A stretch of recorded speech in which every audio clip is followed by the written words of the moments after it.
SFU Continuing Studies has been a groundbreaker in urban design because we moved into the city. And when Simon Fraser came off the hill and into downtown Vancouver, it really was a pioneer, trailblazed, and integrated itself intimately into the life of the city. Simon Fraser also set up the city program at that time. So now, gosh, getting on to 2 decades, we live what we teach, and we bring the people who do things, the architects and the planners, the landscape architects and the engineers, people in the community, into the classroom and out onto the streets so that we become indivisible from what we teach and what we are.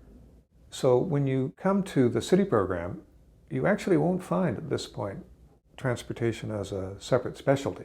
It's integrated into urban design, into sustainability, to pull all of those other threads that it's connected to so that you get a sense of both the technical questions that are related to transportation, but also the importance of integrating it with all the other aspects of urban life. We train people to know a narrow but very deep understanding of their discipline and their subject.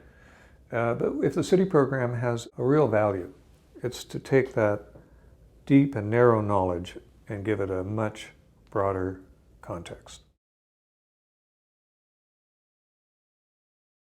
Well, Transportation Certificate is really going to be aimed at the transportation professional, but it will also be aimed at the other people who are directly impacting or affected by transportation. So we're talking, yes, planners and architects and, well, ideally politicians, the decision makers. We'll be also targeting to what I would call a very aware member of the public.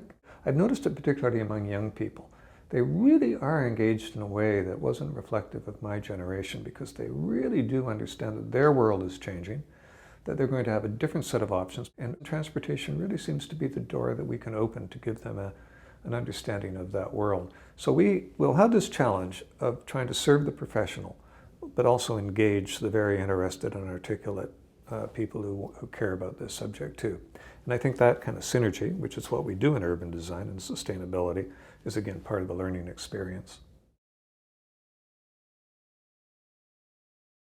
Because Vancouver didn't build freeways and didn't dedicate itself to accommodating the automobile, we're really a very interesting case study of what I think a lot of other places want to be and will become as we get a better understanding of the constraints that we're going to be dealing with. So using Vancouver, I think, as a case study, whether it's for urban design, sustainability, and now transportation, is really what's going to give us a great competitive advantage when you look at all the other opportunities out there. We're also, of course, going to be exploring online possibilities as much because we want to bring in international speakers, lecturers, people in communities around the world that are also doing whether similar things to what we're doing or different things, but exploring basically the same end.